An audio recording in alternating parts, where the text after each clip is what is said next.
Bonjour.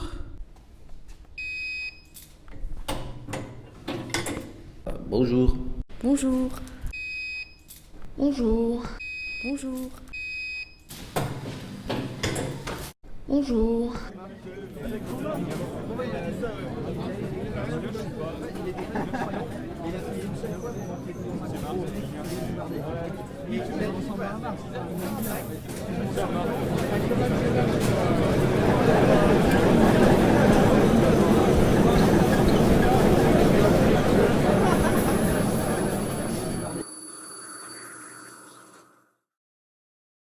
Donc, je me suis retrouvée à faire des tâches pas valorisantes. Voir que la tenue d'agents suscitait de la part des personnes accueillies, non pas du mépris, mais une indifférence, et notamment des messieurs qui n'ont pas un instant eu l'idée de nous proposer de nous aider. C'est travail. Occupe-toi pas de la réunion qu'on vient de faire, travail. Quand j'ai été au médecin et qu'ils ont vu que j'avais 40 de tension, et c'est là, mais même moi je ne le savais pas. C'est elle qui m'a dit, mais tout va bien? Je lui ai dit oui. Et j'avais 40 de tension à ce moment-là, et donc ils se sont dit, oula, il faut arrêter. On m'avait dit, je pourrais pas trop forcer dans le restant de ma vie. Et j'ai forcé en travaillant, j'ai forcé beaucoup. Et c'est là que j'ai recoincé ces pauvres nerfs, ces pauvres disques. Je les ai même bien écrasés, parce que j'ai été obligé de me faire opérer 2 fois.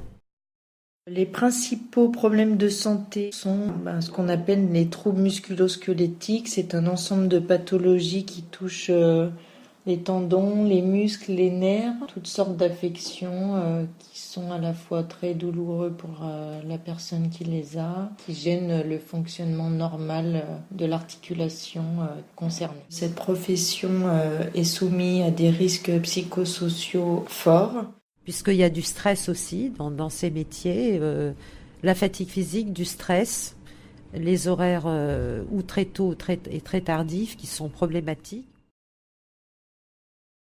Quand on est au restaurant et quand on est au point A, c'est vraiment 2 mondes différents. J'ai travaillé au restaurant, je sais que c'est dur. Et même quand c'est dur, ils n'ont pas le choix, ils doivent faire.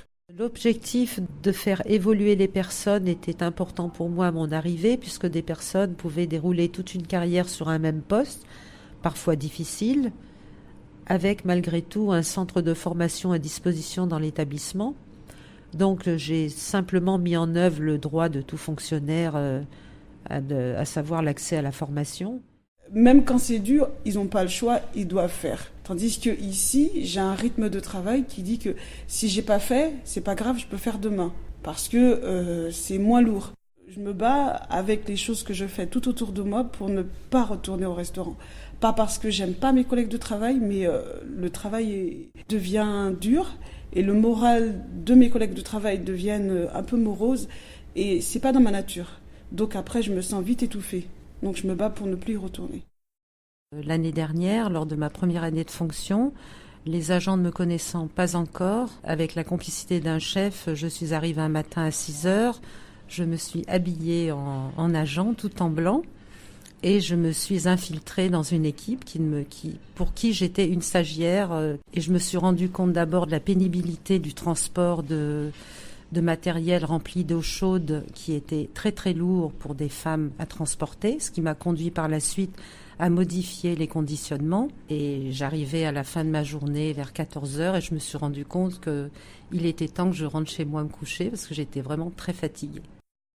Ils ont l'impression d'être dans une boîte et qu'ils sont enfermés dans cette boîte. Il n'y a pas d'issue. La problématique de l'échange entre les personnels du restaurant et les étudiants, c'est sans doute la tâche la plus difficile à mettre en œuvre.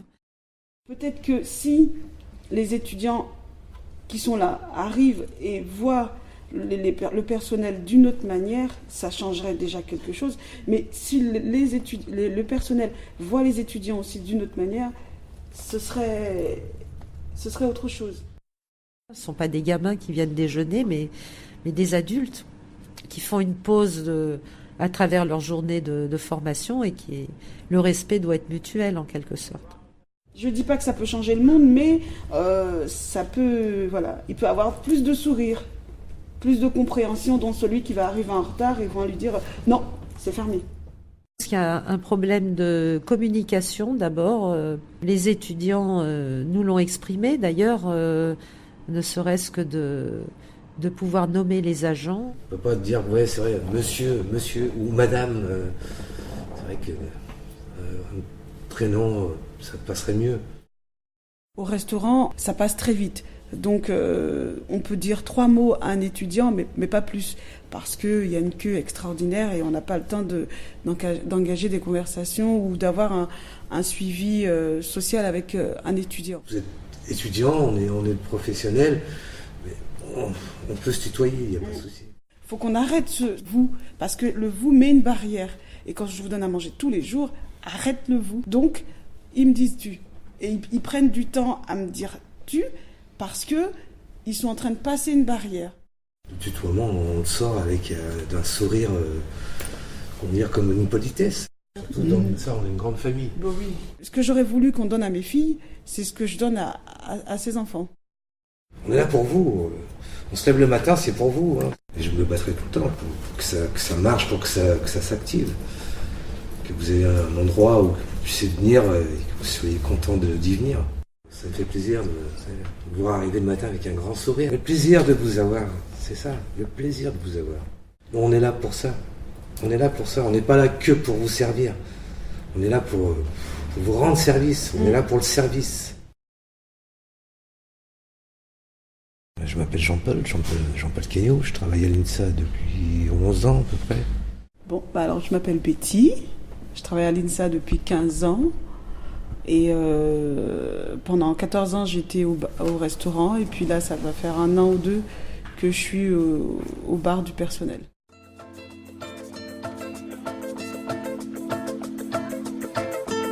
Me llaman el desaparecido, cuando llega ya se ha ido, volando vengo, volando voy, deprisa, rumbo perdido, cuando me buscan nunca estoy, cuando me encuentran yo no soy el que está enfrente porque ya me fui corriendo más allá, me dicen el desaparecido, fantasma que nunca está, me dicen el desagradecido, pero esa no es la verdad. Yo llevo